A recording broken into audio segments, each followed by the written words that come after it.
আসসালামু আলাইকুম। আশা করি আমার নতুন যারা ডিপ্লোমা ইঞ্জিনিয়ারিং শেষ করেছেন, মানে কিছুদিনের মধ্যে আপনাদের রেজাল্ট পাবলিশ হবে আর কি। 4 বছর ডিপ্লোমা ইঞ্জিনিয়ারিং শেষ, এখন শুধু রেজাল্টের অপেক্ষা। দোয়া করি সবাই যেন ভালো রেজাল্ট করে পাস করতে পারেন আর কি। কারণ আমাদের পলিটেকনিক সিস্টেমটা হচ্ছে রেজাল্ট নিজের হাতে না পাওয়া পর্যন্ত আমরা কেউই বলতে পারি না যে আমার রেজাল্ট ভালো হবে। আমরা যখন পলিটেকনিকে পড়েছিলাম তখন একটা মানে আমরা মনে করতাম যে রেজাল্ট, আমি তো পরীক্ষা দিয়েছি ভালো। আমাদের মধ্যে অনেকেই ছিলেন এত ভালো পরীক্ষা দিচ্ছেন, কোনো সেমিস্টারে মানে নেই, কি বলে, রেফার্ড নেই, কিন্তু এই ফাইনাল ইয়ারে আসার পর ভালো স্টুডেন্টরা রেফার্ড হয়ে যায়, ভালো স্টুডেন্টরা ফেল ফেল ফেল করে দেয়। আসলে বলা যায় না পলিটেকনিক যে সিস্টেমগুলা। এজন্য আমরা মনে করি যে রেজাল্ট আসার পরে তারপর হয়তো আমরা বলতে পারবো যে অফিসিয়ালভাবে আমি 4 বছর ডিপ্লোমা ইঞ্জিনিয়ারিং শেষ করেছি।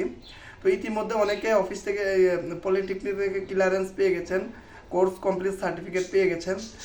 অলরেডি অনেকে যাদের ভালো রেফারেন্স ভালো, বা অনেকে আছে পরিচিতির মধ্যে অনেকে জব নিয়ে নিচ্ছেন, অনেকে ভালো একটা অবস্থানে চলে গেছে, অনেকে আবার আছেন ভার্সিটিতে ভর্তি হয়ে গেছেন, এরকম অনেকে আছেন।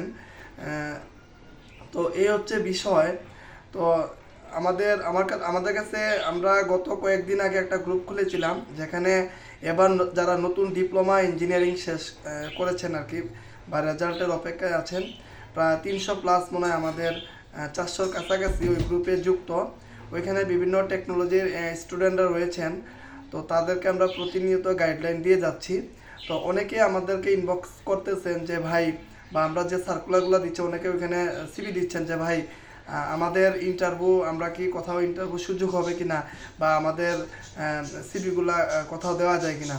দেখেন বেশিরভাগ কোম্পানিগুলো কিন্তু রেজাল্ট বের না হওয়া পর্যন্ত আপনাকে নিবে না।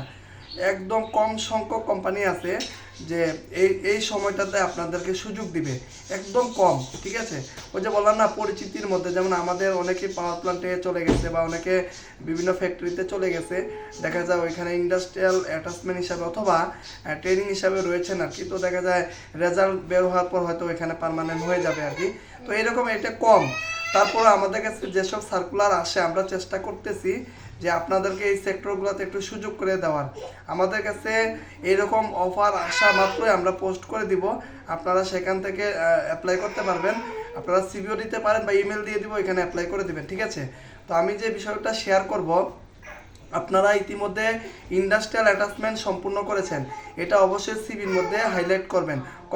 প্রতিষ্ঠানের নাম, কতদিন করেছেন, কোন বছরে করেছেন, যদি ওখান থেকে কী কী শিখেছেন, এই বিষয়গুলো সিভির মধ্যে হাইলাইট করবেন। দ্বিতীয় হচ্ছে, আপনারা পলিটেকনিকের সপ্তম সেমিস্টারে 3 দিন বা 6 দিনে একটা প্রজেক্ট করেছেন না, বন্ধুরা মিলে টাকা পয়সা তুলে প্রজেক্ট করেছেন, এটা আমরা অনেকে ভুলে যাই। এই প্রজেক্টটি কিসের উপলক্ষে ছিল? কেউ সোলার প্রজেক্ট ছিল, কেউ স্টার ডেল্টা, কেউ ট্রান্সফরমার নিয়ে, তাই না? এই প্রজেক্টটা অবশ্যই পলিটেকনিকের নাম আর কি প্রজেক্ট করেছেন, কতদিন করেছেন, এটা সুন্দর করে সিভির মধ্যে হাইলাইট করবেন, ঠিক আছে। আর ভালো একটি ফর্মাল ছবি তুলবেন।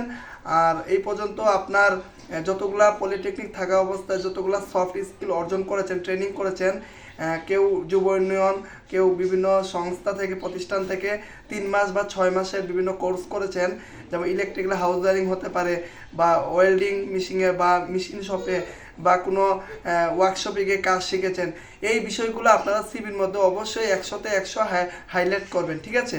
আপনারা অনেকেই বলেন যে ভাই আমরা তো ফ্রেশার, আমরা আসলে কিভাবে কি করব। তো আমি বলবো এই যে বিষয়গুলোর কথা বললাম, এই জিনিসগুলা সিভির মধ্যে হাইলাইট করবেন।